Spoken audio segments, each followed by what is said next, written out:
Appreciate it, as it's a busy time of year right now, but you've been putting out a number of statements and positions on some political issues. Wanted to talk with you a little bit about. Let's start with the Convention Center Authority. This was on the heels of GoLocal's look, particularly at the Dunkin' Donuts Center, where things are at in terms of programming. Fairly dark for the summer, and you've been on the Convention Center. Yeah, for 4 years. Yeah. We studied it 4 years ago, and I'm glad that you have been keeping track of them. We get busy, and I don't always go back and check on it, but clearly they're not doing their job. 4 years ago, we studied it. We studied it thoroughly, and we actually showed, their costs are way too high. Their overhead is way too high. They actually pay their wait staff $80,000 a year plus benefits. There's a lot of waitresses and waiters out there who would really like to have that. Their costs are very, very high. Their benefits, their salaries, very generous. I'm not saying they don't give something to Rhode Island, but what I'm saying is they're not maximizing what they can give to us.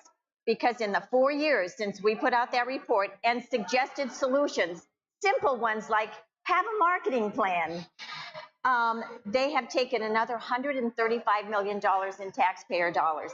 That's not acceptable.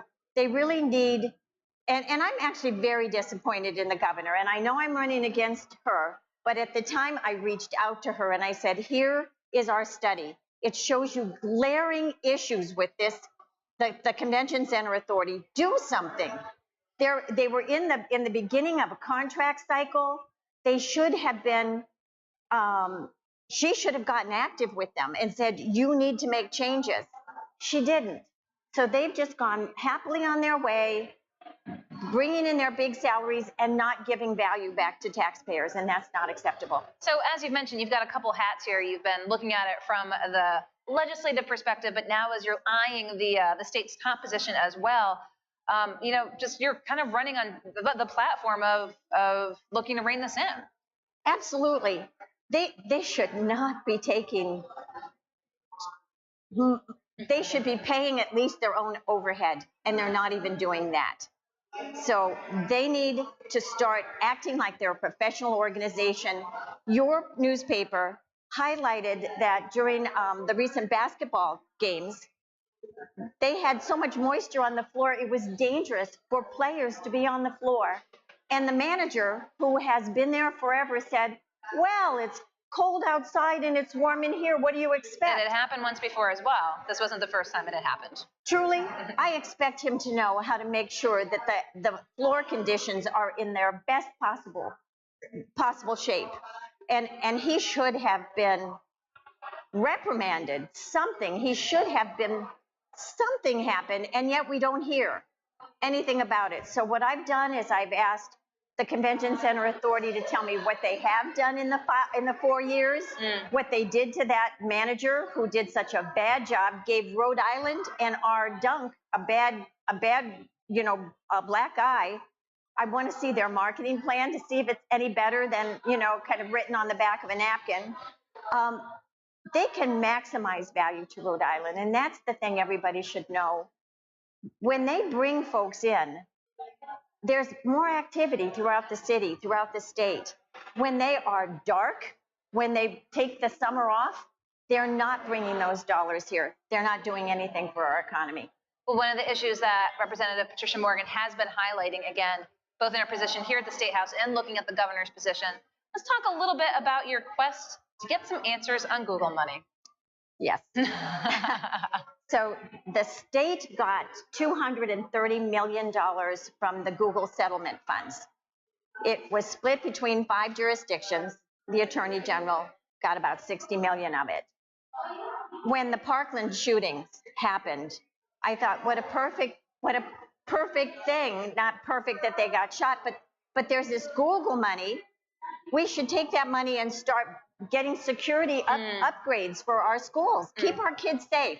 Right, if you can keep a shooter on the outside of a building, the kids inside are safe.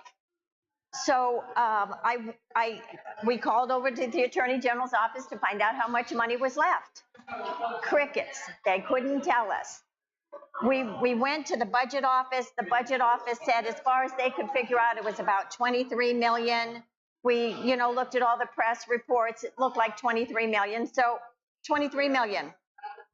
I also actually sent an access to public records request over to the Attorney General asking for the information. How have you spent this money? How much is left? Doesn't want to give it to me. Decided he'd charge me nearly $4,000 for that information. I appealed. When you appeal it, guess what? You appeal to the Attorney General. So, of course, he turned me down again. There is a state law that says because I am an elected official, I'm a decision maker, I'm a minority leader, I'm on the Finance Committee and the Oversight Committee, that I am entitled to those documents. But he's not budging. So now I'm going to the Superior Court. I'm representing myself because I can't afford it. And that's his game, right? Make it so expensive that I will give up. Does this just I don't give up very easily. I'm pretty much a fighter. Does this have an optics and a transparency issue? Again, this is Google settlement money that you would think, again, I'm sure there's lots of documents, but from a transparency standpoint, he doesn't believe in it. The Attorney General does not believe that he needs to be transparent, and clearly he doesn't believe that he needs to be accountable either for all that money that's been spent. And worse, there were two town committees, Portsmouth and Barrington, and I really applaud them. They looked at this and said, oh, $75,000 per school. So if you take 23 million, divide it by 306 public schools, you get $75,000. They said, wow, give that to us. We'd like our children to be safer. And good for them for stepping up and saying, yeah, give us that money. We'll put it to good use. The Attorney General decided to ridicule them, to criticize them, to mock them because they were doing it. That is so unacceptable from a public official, especially our chief law enforcement official in the state. He is not above the law. He is not above accountability.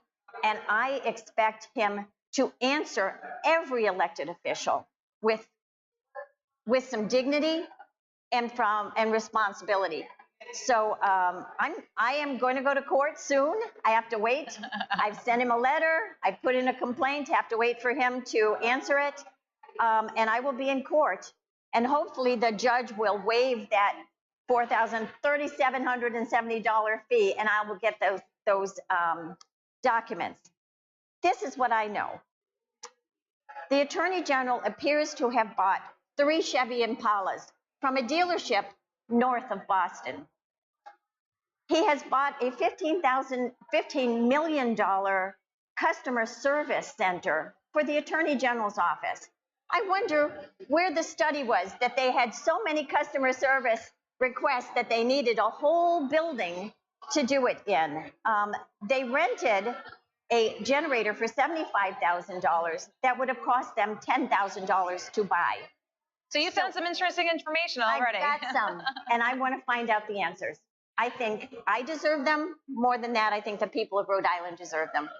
Well, I appreciate your breaking down that particular issue. One more while we're here at the State House today. There's a number of bills looking at truck tolls and potential for repealing truck tolls. Now, you're a co-sponsor of some. Of course, when we've had you in studio, you've talked as running on the platform of being the no-toll governor. Do you have the sense that there's any potential from a legislative standpoint right now in 2018 to look to change what's currently in place for roadworks? Not on a legislative. I mean, we're putting these bills in. We will give a good defense for why tolls are bad for Rhode Island. I think the people of Rhode Island know they're bad and they don't want them. We fought this battle and the people fought this battle with us. We will continue to oppose them. If I'm lucky enough to be elected governor, I will stop them. But we will continue to fight either way to keep them from coming to Rhode Island. They are just going to be a way to grow more revenue for government to spend and take it out of people's wallets, and that's not good for anybody. Well, as I said, because it's up today, I wanted to ask you about that as well, but covered a number of issues: convention center, where that Google money is going, and of course the truck toll issue. Where it went. Where exactly? Now where it's going. And now we're going to find out where it went. Where it went. Well, Patricia Morgan, I appreciate your taking the time to come on today here at the Rhode Island State House. Don't go anywhere. We'll be right back here at Rhode Island State House.